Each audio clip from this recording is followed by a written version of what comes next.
आज आपण उकडीचे मोदक बनवूया। 2 वाट्या उकळतं पाणी घेतलं, त्या पाण्यामध्ये 1 चमचा तूप आणि चवीप्रमाणे मीठ टाकलं आणि 2 वाट्या पीठ घालून ते मी चांगलं भिजवून घेतलं आणि ते मी 10 मिनिटं वाफ जाईपर्यंत झाकून ठेवलं आणि ते अशा प्रकारे मी मळून घेतलं आहे। हे बघा, हे चांगलं मळलेलं पीठ मी 10 मिनिटासाठी झाकून ठेवणार आहे। मी आता ओला एक नारळ किसून घेणार आहे। उकडीचे मोदक करायला तर सोपे आहेतच, पण चवीला पण अप्रतिम लागतात। माझं आता खोबरं किसून झालेलं आहे। 1 वाटी किस असला खोबऱ्याचा तर आपण पाऊण वाटी गूळ घ्यायचा आहे, किंवा तुम्ही जास्त आवडत असेल गोड तर जास्त घेतलात तरी पण चालेल। पिठाच्या टोपामध्ये गूळ खोबरं मी चांगलं मिक्स करून गरम करून घेणार आहे। अशा प्रकारे मिक्स करून घ्यायचं आणि चांगलं गरम करून घ्यायचं। गूळ वितळणार, पातळ होणार आणि परत तेवढाच तो परत आपण घट्ट करून घ्यायचा आहे, कोरडा करून घ्यायचा आहे। अशा प्रकारे हा बघा, एवढा कोरडा करून घ्यायचा आहे। आता मी वेलची पावडर घालते आहे।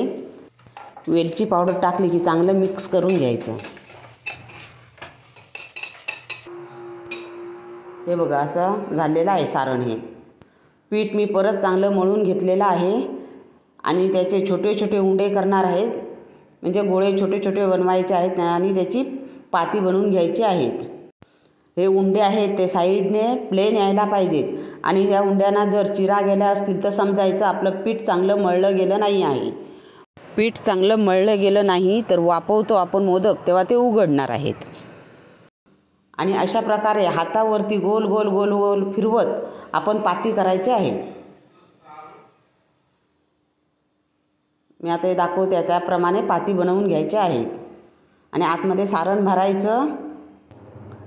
सारण भरून झालं की संपूर्ण गोल अशा सुंदर अशा कळ्या पाडून घ्यायच्या आहेत। मोदकाला कसा चांगल्या कळ्या दिसायला हव्यात।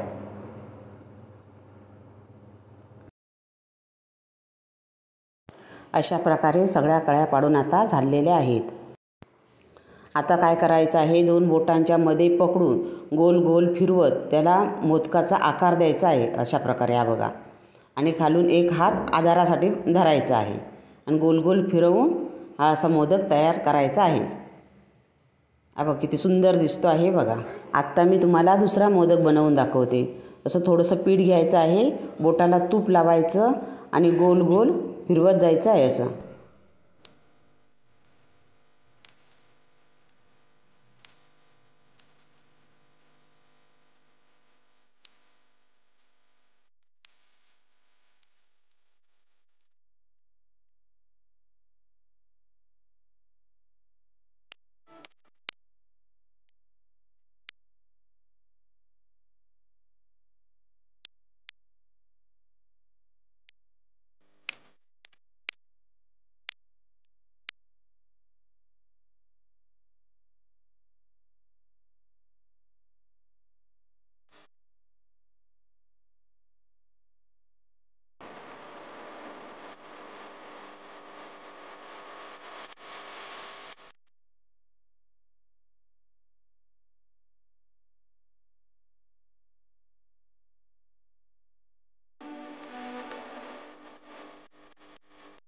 एकसारखे सगळे मोदक बनवून तयार झालेले आहेत।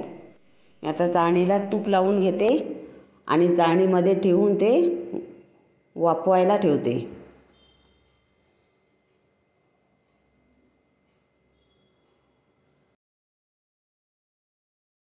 हाताने थोडंसं मोदकांवरती पाणी शिंपडून घ्यायचं। एका पातेलीमध्ये 1-1.5 तांब्या पाणी उकळत ठेवायचं आणि त्याच्यावरती भरलेली आपली मोदकांची चाळण आहे ती वरती ठेवायची आणि त्याच्यावरती जड काहीतरी वाफ बाहेर जाऊ नये म्हणून जड काहीतरी भांडं ठेवायचं। 15 ते 20 मिनिटांनी आपले मोदक तयार होतात। हे बघा, हे मोदक उकडून तयार झालेले आहेत। माझा व्हिडिओ आवडल्यास लाईक, शेअर आणि सबस्क्राईब करा। धन्यवाद।